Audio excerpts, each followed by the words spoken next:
E aí, pessoal? Hoje a gente vai mergulhar numa tese de investimento imobiliário que promete uma coisa bem radical: liberdade financeira em só 5 anos. E o mais interessante, começando do zero. Vamos entender juntos como é que essa estratégia se propõe a funcionar. Olha, o material que a gente está analisando já começa com essa frase, que é bem forte, e ela coloca as coisas em perspectiva, né?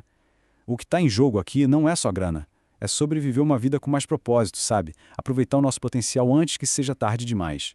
É um lembrete bem poderoso do motivo pelo qual alguém buscaria um caminho diferente do tradicional. Tá, mas então, qual é o problema que essa estratégia quer resolver afinal? Esse quadro aqui deixa tudo bem claro, né? De um lado, o caminho que a maioria conhece: 40 anos no escritório, horário fixo, renda limitada. E do outro, a promessa do investimento: 5 aninhos de foco total para construir uma vida com mais liberdade, onde a pessoa está no controle. É basicamente uma troca de segurança do dia a dia por liberdade lá na frente. E aí que a gente chega na promessa central. E veja bem, não é aquela ideia vaga de ficar rico. Não, é um plano que parece bem estruturado.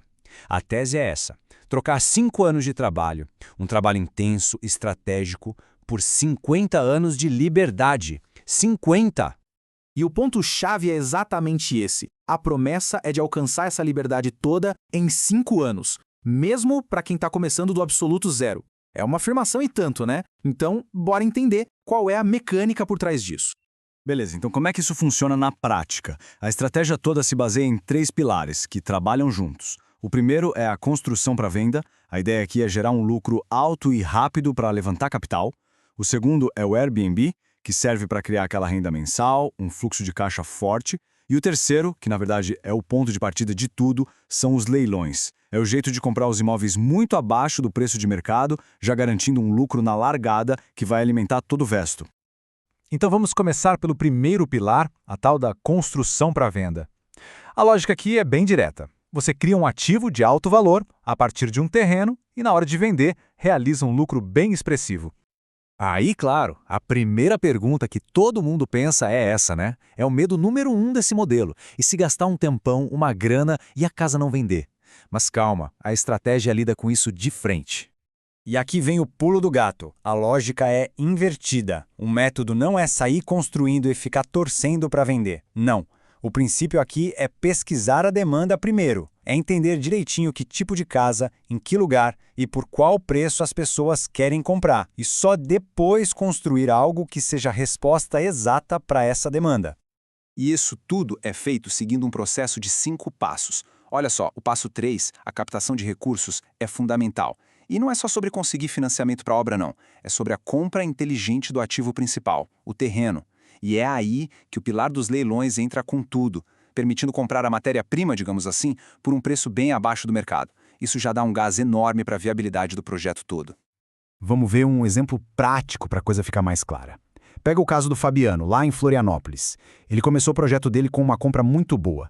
Entrou com 270 mil do próprio bolso, pegou o resto com financiamento e construiu uma casa que foi vendida por 1.700.000. Tudo isso em só 12 meses. E o resultado final dessa brincadeira? Depois de pagar tudo, financiamento, impostos, custos, o lucro líquido foi de mais de R$382 mil. Ou seja, mais do que dobrou o capital investido no começo, em um único projeto de 1 ano. E isso só foi possível porque ele começou certo, comprando o ativo de forma estratégica. Tá, mas será que isso aí só funciona para casa de luxo, para imóvel caro? A fonte que a gente analisou deixa bem claro que não. A lógica do método se adapta para vários mercados. Olha esse outro caso aqui, o do Zé. Ele construiu uma casa popular. A operação inteira, desde comprar o terreno até vender a casa prontinha, levou só 4 meses. E deu um lucro líquido de R$66 mil. Isso mostra como o modelo pode ser rápido e eficiente também em outro segmento. O princípio é o mesmo. Bom, agora vamos para o segundo pilar, o Airbnb. Pensa assim, se a construção é para dar aquelas injeções grandes de capital, o Airbnb é o motorzinho que fica girando, sabe? Criando um fluxo de caixa todo mês, consistente e com um rendimento alto.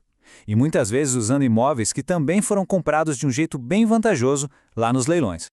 Para a gente ter uma ideia da oportunidade, é só olhar o tamanho disso. A atividade econômica que o Airbnb gera no Brasil por ano já chega a 99 bilhões de reais. 99 bilhões! É um mercado gigante, totalmente consolidado. E o melhor é que não é um mercado parado ou estagnado. Pelo contrário, Só no primeiro trimestre do ano, o número de noites reservadas aqui no Brasil cresceu 27%. O que isso quer dizer? Que a demanda está forte e crescendo. Tem muito espaço para quem quer entrar e trabalhar de um jeito mais profissional. E aqui está a grande sacada de usar o Airbnb para construir patrimônio. A grana que entra com os aluguéis de curta temporada é usada para pagar as parcelas do financiamento do imóvel. Na prática, quem está construindo o patrimônio do investidor são os hóspedes. É o dinheiro deles que paga a conta. E a grande vantagem competitiva, a arma secreta, está aqui. A imensa maioria dos anfitriões, a gente está falando de mais de 98%, não usa nenhuma ferramenta profissional para definir os preços. Eles fazem no achismo. Isso abre uma avenida de oportunidade para quem entra no mercado com uma cabeça mais analítica, otimizando os preços para ganhar mais e ter o imóvel sempre ocupado. E o potencial de faturamento, quando a gestão é profissional, é impressionante. Olha só esse caso do Mário. Ele faturou R$360 mil em só 6 meses, com 2 casas. E presta atenção no poder da precificação certa. Uma única reserva de 9 noites no ano novo rendeu R$67 mil. 67 mil! Bom, e agora, juntando as peças?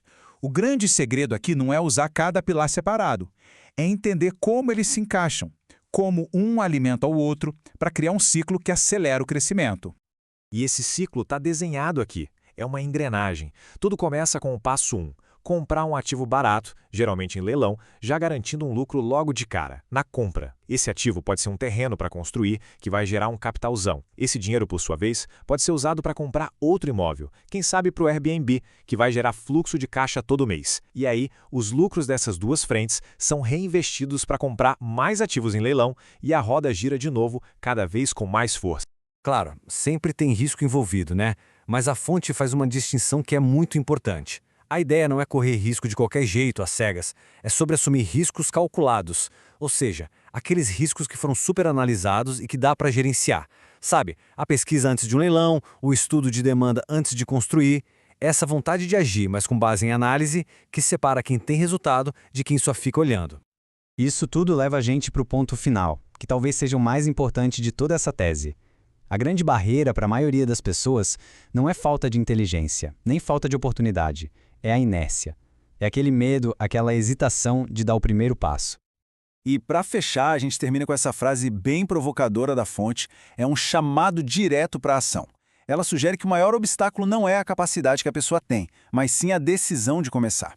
A pergunta que fica no ar é essa: qual decisão vai ser tomada?